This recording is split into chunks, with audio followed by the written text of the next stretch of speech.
నమస్కారం అహల్య న్యూస్ కి స్వాగతం. ఈనాటి వార్తలు. ప్రజా ప్రయోజనాల కోసమే సంస్కరణలు తీసుకువస్తున్నామని, ఆ సంస్కరణల అమలు కోసం టెక్నాలజీని పూర్తి స్థాయిలో వినియోగించుకోవాలని ముఖ్యమంత్రి నారా చంద్రబాబు నాయుడు వెల్లడించారు. తక్కువ వ్యయంతో విద్యుత్ ఉత్పత్తి చేసే అంశంపై నిరంతరం అధ్యయనం జరుగుతూనే ఉండాలని స్పష్టం చేశారు. సీఎం క్యాంపు కార్యాలయంలో విద్యుత్ శాఖపై సీఎం చంద్రబాబు సమీక్షించారు. వేసవిలో విద్యుత్ సరఫరా 2026-27 ఏడాదిలో power procurement plan, PM Surya Ghar, PM Kusum పథకాల అమలు వంటి అంశాలపై చర్చించారు. వేసవిలో ప్రతిరోజు 275 నుంచి 285 మిలియన్ యూనిట్ల డిమాండ్ ఉంటుందని అంచనా వేసినట్లు అధికారులు చెప్పారు. ఈ నెలలో ఇప్పటి వరకు 6397 మిలియన్ యూనిట్ల విద్యుత్ ని ఉపయోగించుకున్నామని వెల్లడించారు. గతేడాదితో పోలిస్తే సుమారు 14% మేర విద్యుత్ వినియోగం పెరిగిందని తెలిపారు. విద్యుత్ వినియోగం పెరగటానికి వేసవితో పాటు పారిశ్రామిక వినియోగం కూడా పెరిగిందని అధికారులు ఈ సందర్భంగా వివరించడం జరిగింది. ఈ సందర్భంగా ముఖ్యమంత్రి మాట్లాడుతూ విద్యుత్ కొనుగోలు వ్యయం తగ్గాలి, ఆ దిశగా ఎలాంటి చర్యలు తీసుకోవాలో అలాంటి చర్యలన్నిటిపైన అధికారులు దృష్టి పెట్టాలని తెలిపారు. విద్యుత్ రంగంలో ఏ దేశాల్లో ఎలాంటి కొత్త ఆవిష్కరణలు అమలవుతున్నాయో అధ్యయనం చేయాలని, ఈ ఏడాది చివరి నాటికి విద్యుత్ కొనుగోలు ధరని 4.60కు తగ్గించాలని చెప్పారు. ఈ దిశగా విద్యుత్ శాఖ అధికారులు దృష్టి సారించాలని, విద్యుత్ రంగంతో సహా ఏ రంగంలోనైనా ప్రజలకు మేలు చేయాలనే ఉద్దేశంతోనే సంస్కరణలు అమలు చేస్తున్నామని తెలిపారు. జిల్లాలో పెట్రోల్, డీజిల్ కొరత లేదని, ఆయిల్ కంపెనీల నుంచి సాధారణ సరఫరా కంటే 40% అధికంగా సరఫరా చేస్తున్నారని, వదంతులు నమ్మి అవసరాలకి మించి కొనుగోలు చేయడంతో ఇబ్బందులు ఎదురవుతున్నాయని జిల్లా కలెక్టర్ డాక్టర్ జి లక్ష్మీషా అన్నారు. పెట్రోల్, డీజిల్ ని సజావుగా సరఫరా చేసేందుకు ప్రత్యేక టీంలను ఏర్పాటు చేసి పర్యవేక్షిస్తున్నామని చెప్పారు. వినియోగదారులకు ఇబ్బంది తలెత్తిన పక్షంలో 9154970454 నెంబర్ని సంప్రదించవచ్చని తెలిపారు. పెట్రోల్, డీజిల్ సరఫరా పరిస్థితిని పరిశీలించేందుకు జిల్లా కలెక్టర్ డాక్టర్ జి లక్ష్మీషా క్షేత్రస్థాయిలో విస్తృతంగా పర్యటించారు. తొలుత కొండపల్లిలోని ఇండియన్ ఆయిల్ కార్పొరేషన్, భారత petroleum corporation, Hindustan petroleum corporation కంపెనీల నిల్వ కేంద్రాలని సందర్శించి సంబంధిత అధికారుల నుంచి స్టాక్ పరిస్థితిపై సమగ్రంగా వివరాలు అడిగి తెలుసుకున్నారు. అనంతపురం, మైలవరం, విసన్నపేట, తిరువూరు మండలాల్లో పెట్రోల్ బంకుల్ని జిల్లా కలెక్టర్ పరిశీలించి అధికారులు పెట్రోల్ బంకుల నిర్వాహకులకి స్పష్టమైన ఆదేశాలు జారీ చేశారు. ఈ సందర్భంగా జిల్లా కలెక్టర్ మాట్లాడుతూ జిల్లాలో పెట్రోల్, డీజిల్ సరఫరా అంతరాయం లేకుండా కొనసాగేందుకు జిల్లా యంత్రాంగం పూర్తి స్థాయిలో చర్యలు చేపట్టిందని కలెక్టర్ ఈ సందర్భంగా తెలియజేశారు. సోషల్ మీడియా వేదికల్లో జరుగుతున్న అసత్య ప్రచారాలు ప్రజల్లో అనవసర ఆందోళన కలిగిస్తున్నాయని ఆయన పేర్కొన్నారు. ఇటువంటి అపోహల్ని ప్రజలు నమ్మవద్దని ఈ సందర్భంగా స్పష్టం చేశారు. ఎన్టీఆర్ జిల్లాలో ఇప్పుడు ఆ ఫ్యూల్ సప్లై మానిటర్ చేస్తున్నాము. మార్నింగ్ హెచ్పిసిఎల్, బీపీసీఎల్, అలాగే ఐఓసీఎల్ సెంట్రల్ సప్లై స్టేషన్ కూడా వెళ్ళి వచ్చాము. ఇప్పటివరకు చూసుకుంటే జిల్లాలో అవసరమైన 10% ఎక్కువనే సప్లై ఉంది. కానీ బయ్యింగ్లో చూసుకుంటే 25 నుంచి 30% ఎక్కువ బై చేస్తున్నారు. చిన్న ఎగ్జాంపుల్, ఇప్పుడే వెళ్ళి మన ఒక బైకర్తో మాట్లాడితే జనరల్గా ఆయన 200 రూపాయలు కొట్టించే అతను ఈరోజు 500 రూపాయలు కొట్టించాలనుకుంటున్నాడు. ఎందుకంటే సార్ తగ్గిపోయిందని చెప్తున్నారు అంటున్నారు. అంటే ఈ సోషల్ మీడియా వల్ల లేదా ఈ ప్రైస్ పెరుగుతుందనే అపోహంతో చాలామంది ఎక్కువ వేయించుకుంటున్నారు. దానివల్ల ఎవరికైతే అవసరం ఉందో వాళ్ళకి ఆ షార్టేజ్ వచ్చే అవకాశం ఉంది. ముఖ్యంగా ఇప్పుడు అగ్రికల్చర్ యాక్టివిటీస్ జరుగుతున్నాయి, హార్వెస్టింగ్ జరుగుతూ ఉంది. సో అక్కడికి యాక్చువల్లీ ప్రయారిటీ చేయాలి. మిగతా వాళ్ళకి సప్లై కంటిన్యూస్గా ఉంది. కంపెనీ వాళ్ళతో నేను స్వతహా మాట్లాడాను, ఎక్కడ సప్లై పై నుంచి తగ్గలేదు, ఎంత కావాలకి ఇంకా 10% ఎక్కువనే ఇస్తున్నారు. కాబట్టి దయచేసి ప్రజలందరికీ నా విన్నపం ఒకటే, సప్లై సఫిషియెంట్గా ఉంది. మీరు ప్యానిక్ అయిపోయి ఎక్కువ తీసుకోవడము, ఎక్కువ దాన్ని నింపుకోవడము, ఓవర్ ట్యాంక్ చేసి పెట్టుకోవడము, బాటిల్లో తీసుకెళ్లి స్టోర్ చేసి దయచేసి చేయకండి. మీకు ఎంత అవసరం ఉన్నా అది ఇవ్వడానికి సిద్ధంగా ఉన్నాము. కానీ ప్యానిక్ బయింగ్ అవసరం లేదు. ఎన్టీఆర్ జిల్లా వరకు అయితే ఎన్టీఆర్ జిల్లా నుంచి కొండపల్లి నుంచి దాదాపు చుట్టుపక్కల ఉన్న 10 జిల్లాలకి పంపించే కెపాసిటీ మన దగ్గర ఉంది. అంటే ఇక్కడి నుంచి అన్ని జిల్లాలకి వెళ్తాయి కాబట్టి ఇక్కడ ఎప్పటికీ కొరత రాదు. ఇప్పుడు ఎవరైతే ఈ బైక్ వాళ్ళు, కార్ వాళ్ళు, అట్లాగే ఈ లారీ వాళ్ళు ఎక్కువ బై చేశారో అందువల్ల అవసరం ఉన్న వాళ్ళు కొంచెం తగ్గిపోయింది. అది ఈ రోజు మార్నింగ్ నుంచే మానిటర్ చేస్తున్నాము. మధ్యాహ్నం కల్లా రెస్టోర్ అవుతుంది. అన్ని బంక్లో డీజిల్, పెట్రోల్ వస్తుంది కాబట్టి ఎవరు ప్యానిక్ అవ్వాల్సిన అవసరం లేదు. మీరు ఫస్ట్ అయితే ఎంత కొనుక్కుంటున్నారో 200కా 300కా అంతే కొనుక్కోండి. ఇప్పుడు మళ్ళీ తగ్గిపోతా ఉందేమో, ప్రైస్ పెరిగిపోతా ఉందేమో అని 500 రూపాయలకి 1000 రూపాయలకి పెట్టింది అవసరం లేదు. అలాగే బాటిల్లో పెట్టుకోవడము ఇటువంటి దయచేసి నమ్మకండి. సోషల్ మీడియాలో కొంతమంది వ్యూస్ కావాలని ఎక్కువ మంది పెట్టుకుంటున్నారు, దాని అవసరం లేదు. దాని ద్వారా ప్యానిక్ క్రియేట్ అవుతుంది తప్పితే సొల్యూషన్ లేదు. సొల్యూషన్ ఆల్రెడీ గౌరవ ముఖ్యమంత్రి వాళ్ళు కూడా మనకు టీసీ తీసుకొని చెప్పారు ఏం చేయాలని. ప్రతి పెట్రోల్ బంకులో అధికారులు కూడా ఉంటారు. అగ్రికల్చర్ రైతులకు కావాల్సిందంతా ఎంతైనా ఇవ్వడానికి సిద్ధంగా ఉన్నాము. సప్లై కూడా ఉంది. నిన్న సండే కాబట్టి కొన్ని బంక్స్ క్లోజ్ అయి ఉన్నాయి. అంటే హెచ్పిసిఎల్, ఈ కొన్ని కంపెనీస్ అక్కడ ఫంక్షన్ చేయలేదు. అందుకే నిన్న కొంచెం ఎక్కువ ప్యానిక్ అయింది. ఈరోజు సోమవారము మధ్యాహ్నం కల్లా అన్ని రిజాల్వ్ అవుతాయి. అన్ని దగ్గర ఫ్యూల్ కూడా రిజాల్వ్ అవుతాయి. గుంటూరు జిల్లా వ్యాప్తంగా గంజాయి అక్రమ రవాణా కేసులో 27 మంది నిందితులు అరెస్టు. నిందితుల దగ్గర నుంచి 4.6 కిలోల గంజాయి మరియు 3,600 నగదుని స్వాధీనం చేసుకున్న పోలీసులు. పలు పోలీస్ స్టేషన్ పరిధిలో ఈ గంజాయి అక్రమ రవాణా జరిగినట్లు జిల్లా ఎస్పీ వకుల్ జిందాల్ వెల్లడి. జిల్లా ఎస్పీ కార్యాలయంలోని కాన్ఫరెన్స్ హాల్లో నిర్వహించిన మీడియా సమావేశంలో జిల్లా ఎస్పీ వకుల్ జిందాల్ మీడియాతో మాట్లాడారు. మంగళగిరి పోలీస్ స్టేషన్ పరిధిలో 12 మంది నిందితులను అదుపులోకి తీసుకున్నాము. వారి దగ్గర నుంచి 3 కేజీల గంజాయి స్వాధీనం చేసుకున్నట్లు ఈ సందర్భంగా తెలియజేశారు. ఇప్పటి వరకు జిల్లా వ్యాప్తంగా గంజాయి కేసులో 380 మందిని అరెస్టు చేసి రిమాండ్కి పంపామని అన్నారు. వీరిలో చదువుకుంటున్న యువత కూడా ఉన్నారని చెప్పారు. పెట్రోల్ డీజిల్ పై ఎస్పీ మాట్లాడుతూ పెట్రోల్ డీజిల్ పై ఎవరు ఇబ్బంది పడవలసిన అవసరం లేదని అన్నారు. అవసరాలకి మించిన పెట్రోల్ డీజిల్ కొట్టించుకోవద్దని సూచించారు. పెట్రోల్ దొరకదన్న అపోహతో ప్రజలు పెట్రోల్ బంకుల వద్ద పడిగాపులు కాస్తున్నారని చెప్పారు. పెట్రోల్ డీజిల్ కొరత అనేది లేదని ఈ సందర్భంగా స్పష్టం చేశారు. ఈ రోజు సాయంత్రానికి అందరికీ పూర్తి స్థాయిలో పెట్రోల్ డీజిల్ అందుబాటులోకి వస్తుందని తెలిపారు. నమస్కారం. గుంటూరు జిల్లా పోలీస్ ద్వారా గంజాయి మీద స్పెషల్ ఫోకస్ చేసి గంజాయి ఎవరైతే అమ్ముతున్నారో ఎవరైతే సేవిస్తున్నారో వాళ్ళ మీద ఉక్కుపాదం వేయడం జరుగుతుంది. అదే కంటిన్యూషన్లో ఈరోజు మంగళగిరి రూరల్ పోలీస్ స్టేషన్ అదేవిధంగా దుగ్గిరాల పోలీస్ స్టేషన్ లిమిట్స్లో 27 మంది గంజాయి సేవిస్తున్న వాళ్ళని గంజాయి అమ్ముతున్న వాళ్ళని 27 మందిని అరెస్ట్ చేసి ఈరోజు కోర్టు దగ్గర ప్రొడ్యూస్ చేయడం జరుగుతుంది. వాళ్ళ దగ్గర నుంచి 4.6 kg గాంజా అండ్ 3600 రూపీస్ వాళ్ళ దగ్గర నుంచి సీజ్ చేయడం జరిగింది. దీంట్లో వివరాల్లోకి వెళ్తే మంగళగిరి రూరల్ పిఎస్ సంబంధించి క్రైమ్ నెంబర్ 174/2026 ఈ కేసులో 3 kg గాంజా అండ్ 12 మందిని అరెస్ట్ చేయడం జరిగింది. దీంట్లో ఈ 12 మందిలో A1 to A4 నలుగురు ఎవరైతే ఉన్నారో వాళ్ళు గాంజా అమ్ముతున్న వాళ్ళు, అదేవిధంగా A5 to A12 ఎవరైతే ఉన్నారో వాళ్ళు అంతా కూడా గంజాయి సేవిస్తున్న వాళ్ళు. సో ఈ కేసులో మొత్తం 3 kg గాంజా సీజ్ చేయడం జరిగింది. ఎవరైతే A1 ఉన్నాడో రావి మహేష్, అతను కృష్ణలంక విజయవాడ సంబంధించిన అతను ఇప్పుడు మంగళగిరి లిమిట్స్లో మంగళగిరి రూరల్ పోలీస్ స్టేషన్ లిమిట్స్లో ఉంటున్నాడు. అతని మీద ఇంతకుముందు 12 కేసులు ఉన్నాయి. ఇంతకుముందు పీడిఎఫ్ కూడా 2023లో పెట్టడం జరిగింది. అదేవిధంగా A2 బండ్రెడ్డి అఖిల్, అతని మీద తాడేపల్లి పోలీస్ స్టేషన్ లిమిట్లో 2 గాంజా కేసులు ఉన్నాయి. అదేవిధంగా హనుమంత్ అనే అతను A3, అతని మీద మంగళగిరి టౌన్ పోలీస్ స్టేషన్లో ఒక కేసు ఉంది. అదేవిధంగా ప్రవీణ్ అనే అతను తాడేపల్లి పోలీస్ స్టేషన్ లిమిట్స్లో అతని మీద ఒక కేసు ఉంది. A1 to A4 ఎవరైతే ఉన్నారో వాళ్ళు మనకి ఏఓబి ప్రాంతానికి వెళ్ళి అక్కడ నుంచి గాంజా తీసుకురావడం జరుగుతూ ఉంది. సో వాళ్ళు పాడేరు దగ్గర నుంచి అక్కడ ఒడిశా సైడ్కి వెళ్ళి రాయగడ దగ్గరికి వెళ్ళి అక్కడ నుంచి గాంజా తేవడము, దాన్ని చిన్న చిన్న ప్యాకెట్స్లో డివైడ్ చేసి ఈ లోకల్గా సేవించే వాళ్ళకి అమ్ముతున్నారు. ఈ నలుగురు మనకి ఒక చోట దొరికారు. వాళ్ళ దగ్గర నుంచి 2.7 kg గాంజా సీజ్ చేయడం జరిగింది. దాని తర్వాత వాళ్ళ ఇన్ఫర్మేషన్ మేరకు A5 to A11 వాళ్ళని కూడా గాంజా సేవిస్తూ పట్టుకోవడం జరిగింది. వాళ్ళని అందరినీ కూడా ఈరోజు అరెస్ట్ చేయడం జరిగింది. అదేవిధంగా దుగ్గిరాల పోలీస్ స్టేషన్ లిమిట్స్లో మనము పోయిన నెల క్రైమ్ నెంబర్ 37/26 కింద మనం కేసు నమోదు చేశాము. దాంట్లో అప్పుడు 6గురిని మనం అరెస్ట్ చేయడం జరిగింది. ఏపీఎన్ రాధాకృష్ణ వైసీపీ నాయకులకు తక్షణమే క్షమాపణ చెప్పాలని, క్షమాపణ చెప్పని పక్షంలో అతనిపై ఎఫ్ఐఆర్ నమోదు చేయాలని వైసీపీ శ్రేణులు డిమాండ్ చేశారు. ఈ మేరకు గుంటూరు జిల్లా ఎస్పీ కార్యాలయంలో నిర్వహిస్తున్న ప్రజా సమస్యల పరిష్కార వేదికలో ఎస్పీని కలిసి ఫిర్యాదు చేశారు. కార్యక్రమంలో మాజీ ఎంపీ మోదుగుల వేణుగోపాల్ రెడ్డి, వివిధ నియోజకవర్గాల సమన్వయకర్తలు పనామ బాలవజ్రబాబు, బలసాని కిరణ్ కుమార్, అన్నాబత్తిన శివకుమార్, దొంతిరెడ్డి, వేమారెడ్డి, షెక్నూరి ఫాతిమా పాల్గొన్నారు. ఈ సందర్భంగా మోదుగుల వేణుగోపాల్ రెడ్డి మీడియాతో మాట్లాడారు. ఏప్రిల్ 4వ తేదీన వీకెండ్ ఆర్కే బులెటిన్ లో వైసీపీ నాయకులు వెన్నెముక లేని వారని ప్రచారం చేయడం జరిగిందని ఈ సందర్భంగా తెలియజేశారు. తమపై మాట్లాడించిన మాటలు మా మనసుల్ని కలచివేశాయని అన్నారు. ఈ విషయంపై గతంలో 175 నియోజకవర్గాలలో పోలీసులకు ఫిర్యాదు చేశామని అన్నారు.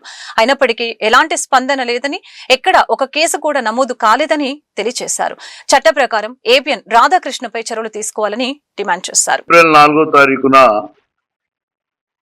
వీకెండ్స్ విత్ ఆర్కే అనేటువంటి బులెటిన్లో వైఎస్ఆర్సీపీ కార్యకర్తల యొక్క కుటుంబ సభ్యుల గురించి చాలా సభ్య సమాజం తలదించుకునే విధంగా ప్రసారమైనటువంటి వార్తలు మా పార్టీలోని కార్యకర్తల యొక్క మనసు కలిచివేశాయి. దానికి స్పందనగా 4 రోజుల తర్వాత మా యొక్క సమన్వయకర్తల ఆధ్వర్యంలో ప్రతి నియోజకవర్గంలోని SHO స్టేషన్ హౌస్ ఆఫీసర్ ఒక CA గారికి మెమోరాండం ఇవ్వడం జరిగింది. Even out of 175 assembly constituencies single case has been not registered. అదే ఒక ఆయన అమరావతి ఆయన సాక్షిలో పేపర్లో సాక్షి న్యూస్ లో చెప్తే he has behind the bars for the most 1 month. సాక్షి దాంట్లో మాట్లాడుతూ రాజధాని ప్రాంతంలో వాళ్ళ గురించి మాట్లాడినప్పుడు ఆయన జైల్లో నిర్బంధించారు. నేను ఐఎమ్ క్వశ్చనింగ్ దిస్ పోలీస్, మీకు వెన్నుముక ఉన్న పోలీసులా వెన్నుముక లేని పోలీసులా? ఒక పార్టీ వాళ్ళకు ఒక న్యాయం, ఇంకో పార్టీ వాళ్ళకు ఒక న్యాయం జరుగుతుందా, లేకపోతే బలవంతుల నుంచి బలహీనలు రక్షించాలా, ప్రభుత్వం నుంచి ప్రతిపక్షాన్ని రక్షించాలనేటువంటి భావన కూడా మీకు లేకుండా అక్కడ ఒక న్యాయం చేశారు, ఇక్కడ ఒక న్యాయం చేస్తున్నారు. 175 కాన్స్టిట్యున్సీలో ఒక్క చోట కూడా లిస్ట్ కాదు. కొన్ని SHOs has been inducted by the concern ఎమ్మెల్యేలు, వాళ్ళు చెప్పిన ఇన్ఫ్లుయెన్స్ లో ఉంటారని చెప్పి now we have come to the union public service. ఈ భారతదేశంలో 3 వ్యవస్థలు చాలా గొప్పవి. 1 న్యాయ వ్యవస్థ, 2 శాసన వ్యవస్థ, 3 అధికార వ్యవస్థ.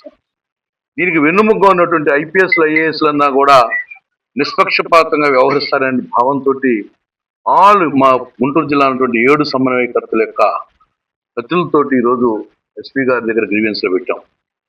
Now we are requesting the SP Guntur. Nursing ఉద్యోగం ఇప్పిస్తానని నమ్మించి నా వద్ద 2,30,000 తీసుకొని నన్ను మోసం చేసిన రాఘవరాజు గణేష్ ని కఠినంగా శిక్షించాలని జిల్లా SP కార్యాలయంలో నిర్వహిస్తున్న ప్రజా సమస్యల పరిష్కార వేదికలో ఏటి అగ్రహారం 3వ లైన్ కి చెందిన బాధితురాలు మెరిగ సుష్మా జిల్లా SPకి ఫిర్యాదు చేశారు. అనంతరం ఆమె మీడియాతో మాట్లాడారు. విద్యానగర్ లోని వజ్రశ్రీ ఇండస్ట్రీస్ ప్రైవేట్ లిమిటెడ్ లో వెంకట్ అనే వ్యక్తి కన్సల్టెంట్ గా పనిచేస్తున్నాడని చెప్పారు. మీడియేటర్ రాఘవరాజు వెంకట్ ద్వారా నాకు నర్సింగ్ ప్రభుత్వం ఉద్యోగం ఇప్పిస్తానని చెప్పి నా వద్ద 2,30,000 డబ్బులు తీసుకున్నాడని చెప్పారు. నేను 2024/4/25 తేదీన నా అకౌంట్ నుంచి ఆంజనేయులు అనే వ్యక్తికి 1,40,000 రూపాయలు ట్రాన్స్ఫర్ చేయడం జరిగిందని అన్నారు. మరలా 2024/4/26 తేదీన అరుణ్ కుమార్ అనే వ్యక్తికి 90,000 ఇవ్వడం జరిగిందని అన్నారు. గత 2 సంవత్సరాలుగా ఉద్యోగం ఎప్పుడు ఇస్తారు అని మీడియేటర్ రాఘవరాజు గణేష్ ని అడుగుతూనే ఉన్నాను. అప్పుడు ఇప్పిస్తాను, ఇప్పుడు ఇప్పిస్తానంటూ కాలయాపన చేస్తున్నట్లు వాపోయింది. నాకు డబ్బులు కానీ ఉద్యోగం కానీ ఇప్పించవలసిందిగా జిల్లా SP వకుల్ జిందాల్ ని కోరినట్లు తెలిపారు. నర్సింగ్ కంప్లీట్ చేశాను. 2013లో కంప్లీట్ అయింది. తర్వాత మా హస్బెండ్ ద్వారా గణేష్ అనే వ్యక్తి మాకు పరిచయం అయ్యారు. ఆ పరిచయం అయిన వ్యక్తి నాకు గవర్నమెంట్ జాబ్ ఇప్పిస్తాను, స్కిల్ డెవలప్మెంట్లో గవర్నమెంట్ జాబ్ ఇప్పిస్తానని 2,30,000 నా దగ్గర త్రూ అకౌంట్ ద్వారా తీసుకున్నారు. ఇంతవరకు జాబ్ అయితే నాకు ఇప్పించలేదు. వన్స్ గ్రీవెన్స్ PGRSలో గ్రీవెన్స్ ఒకసారి పెట్టాము. పెట్టిన తర్వాత తను వచ్చి నాకు ఒక 15 డేస్లో నీకు అమౌంట్ ఇస్తామని చెప్పారు. కానీ ఇంతవరకు యాక్షన్ కూడా వాళ్ళు ఏం తీసుకోలేదు.